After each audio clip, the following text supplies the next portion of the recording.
북한의 무인기를 날린 대학원생, 국민의힘 진영에서 서포트해준 사람이 있었다는 거죠. 적게는 80만 원, 많게는 100만 원의 정보비를 받았던 거고. 그러다가 대통령실로도 가요. 정보사 윗선에서는 얘네들을 계속 만나고 싶어 했던 거죠. 이게 불법성이 다분하다는 것을 알면서도. 야, 지우가 지지실이 광고 들어왔답니다.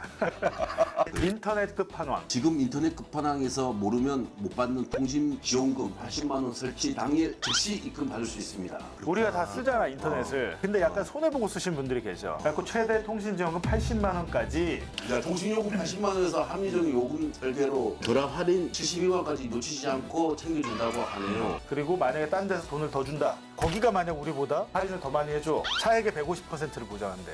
되게 잘한다. 상담만 해도 스타벅스 커피 쿠폰 주니까 상담을 한번 해볼 필요는 있죠. 밑절 본전이니까. 360일 상시 상담 가능하고 1877-2028로 전화 주시면 됩니다. 1877-2028. 고정 댓글 링크로 확인해 보세요.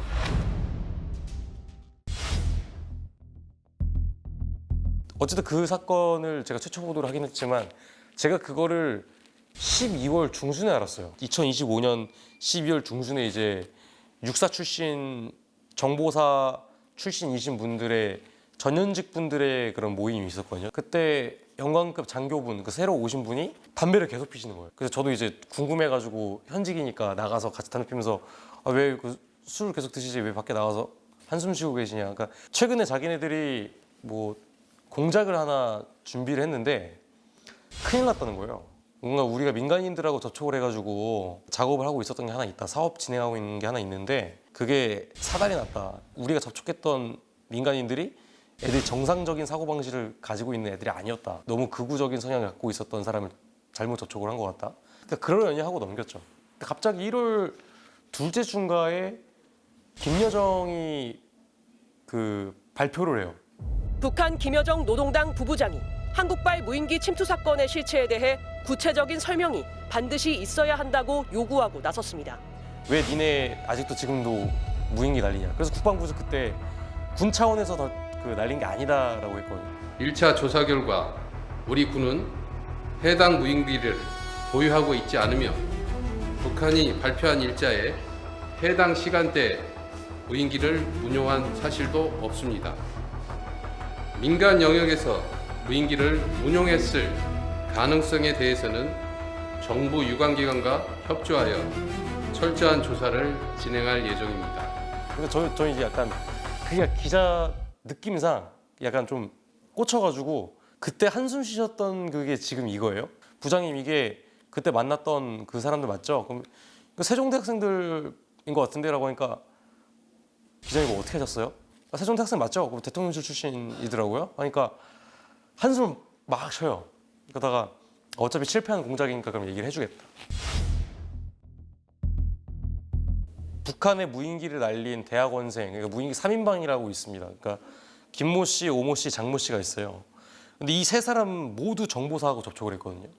그러니까 정보사하고 접촉을 했다라는 게 확인이 안 됐으면 아마 이 이슈가 별로 안 됐을 거예요. 30대 남성 오모 씨는 자신이 지난해 9월과 11월, 올 1월까지 모두 3차례 무인기를 북한에 보냈다고 주장했습니다. 보낸 이유에 대해선 북한 예성강 위쪽 우라늄 공장의 방사선과 중금속 오염도를 직접 측정해보고 싶었다고 답했습니다.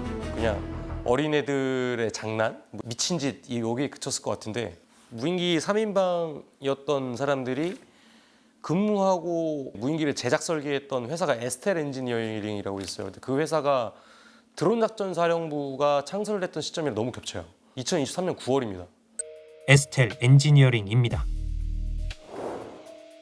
에스텔 엔지니어링의 법인 등기부 등본, 설립 일자가 2023년 9월 22일로 드잡사 창설 시점으로부터 불과 3주 뒤입니다. 근데 이 사이에 에스텔 엔지니어링이 실제 군에다가 본인들의 무인기를 납품하려고 했던 그 사업 계획서도 있고 이 사람들이 정보사와 꾸준히 네트워크가 있었고 그게 이제 계속 의혹을 좀 더 짙게 하는 지점이죠. 단순 민간인이라고 보기 어렵습니다. 그러니까 국민의힘 안에서도 언론 대응하는 그런 그 관계자였어요. 그러다가 대통령실로 또 가요. 대통령실 또 언론 담당하는 곳으로 또 가거든요. 근데 무인기를 날린 오 씨와 정보사 그리고 대통령실의 연결고리를 잘 봐보면 그 무인기를 날린 사람이 Y대학교 언론대학원에 지금 다니고 있거든요. 근데 그 Y대 언론대학원에 들어갈 때 대통령실이었나 국민의힘 인사가 추천을 했습니다. 그럼 결국에는 이 무인기를 날린 이 옹호 씨라는 인물이 그 국민의힘과 대통령실 언론을 대응하는 곳에서 일을 할 수 있었던 이유가 국민의힘 그 진영에서 이 사람을 굉장히 좀 서포트해 준 사람이 있었다는 거죠. 그렇기 때문에 이 옹호 씨는 일반인은 아니죠. 그러면 정보사 협조원이냐? 예, 정보사 협조원 맞습니다. 정보사 공작원 아닙니다. 왜냐하면 협조원과 공작원의 앞에 그 일련 번호 마크가 다릅니다. 이 무인기를 북한에 날린 오모 씨가 정보사 협조원으로 일련 번호가 등록되어 있다는 건 제가 따로 확인을 했고, 네, 그렇기 때문에 정기적으로 1년 넘게 정보사로부터 적게는 80만 원, 많게는 100만 원의 그 정보비를 받았던 거고요.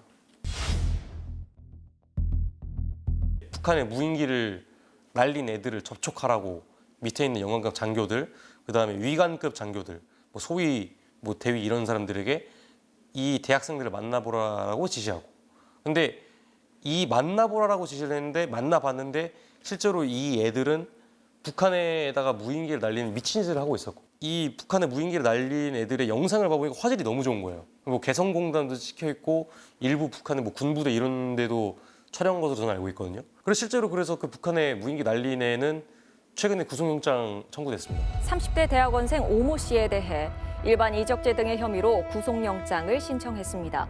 이적죄까지 지금 혐의가 지금 성립된다고 국영 TF에서 봐서 재판에 곧 이제 구속 기소가 되겠죠. 근데 이런 이적죄라는 게 함부로 이게 성립이 안 되거든요. 근데 어쨌든 정보사에서 그러면 이 사람들을 왜 지속적으로 접촉을 했는지도 문제고, 그건 앞으로 종합특검에서 밝혀내야 될 부분이고, 그리고 이적죄라는 게 어쨌든 적을 이롭게 했다는 거잖아요. 그리고 국내 안보를 위태롭게 했다는 거고, 그러면 얘네들이 무인기를 날리는 과정에서 정보사가 어떤 역할을 했는지를 밝혀내야 됩니다.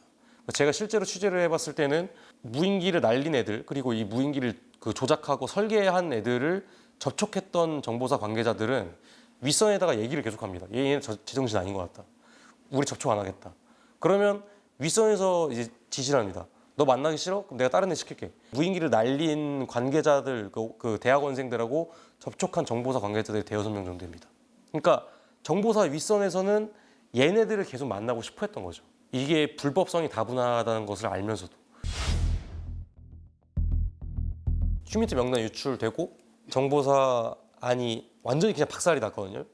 군 내부 사기 저하가 된 건 뭐 두말하면 잔소리고. 근데 12.3 내란으로 다시 한번 풍비박산이 나고 820 휴민트 장성이 아직 안 뽑혔어요. 지금 그 직무대리 체제로 운영되고 있거든요. 그래서 지금 저랑 연락하고 계신 분들은 그냥 자포자기 상태예요. 지금 그냥 정보사가 없는 것이나 마찬가지다. 진짜 국가 안보에 치명적이에요, 사실. 우리가 대북 공작 능력이 굉장히 뛰어난 만큼 북한도 대남 공작 능력이 굉장히 뛰어나잖아요. 그러면 내란 이후에 정보사 블랙 요원들의 실명이 여러 명이 노출이 됐잖아요. 그럼 북한이 그거 안 볼까요? 다 보거든요. 이게 내란이라는 것 자체가 윤석열이 미친 짓을 해가지고 어떻게 보면 한 정보기관을 와해시켜버린 거나 마찬가지죠, 진짜로. 부정선거 음모론에 심취해가지고 국가 안보를 위기에 빠뜨린 그 상황이, 정보사분들은 술 먹으면 그냥 우세요. 그래서 네, 더 이상 근무하기 싫다. 국힘이 맨날 안보 하는데 결국 개소리예요. 주문을 선고하도록 하겠습니다. 피고인 윤석열을 무기징역에 처합니다. 피고인 김용현을 징역 30년에 처합니다. 피고인 노상원을 징역 18년에 처합니다. 애초에 노상원 정도면 솔직히 한 징역 한 20년, 25년 나와야 돼요. 정보사는 개헌법에 임무가 없어요. 그리고 국내에서 작전 수행을 할 수가 없습니다. 어쨌든 동원됐고, 그다음에 민간인이 정보사를 사실상 지휘했고 명령을 지시했고 선관위에 가서 애들을 어떻게 하라 이런 식으로 지시를 했잖아요. 그런 불법적인 것들이 인정이 됐는데도 불구하고, 그러니까 이게 군 지휘 체계가 흔들린 게 아니면 뭐예요? 근데 문상호가 그럽니다. 노상원의 지시가 곧 김용현 국방부 장관님의 지시이기 때문에 따라라. 그래서 따랐다는 거예요. 이번 선거를 통해서 이제 보여준 메시지 같은 경우에는 헌법기관이나 독립기관에 군을 동원했다라는 것 자체가 내란죄가 성립한다? 국회에 군을 동원했다? 그 21세기 누가 그거를 상상을 할 수 있겠어요. 말이 안 되는 행위고. 근데 이게 왜 지금 다시 짚어봐야 되냐면 어쨌든 윤석열에 대해서 무기징역이 선고가 됐지만 무기징역이 선고되는 그 재판 과정에서 일련의 과정을 봐보면 노사원 수첩이라던가 그런 핵심적인 증거들이 증거 능력을 인정하지 못했어요. 내란 특검에서 제대로 수사를 하지 않았나? 또는 수사 기간이 부족해서 깊게 들여다보지 못했나? 이런 것들이 있을 수 있다라고 생각이 들고 2차 종합특검에서 제대로 좀 수사를 해야 된다.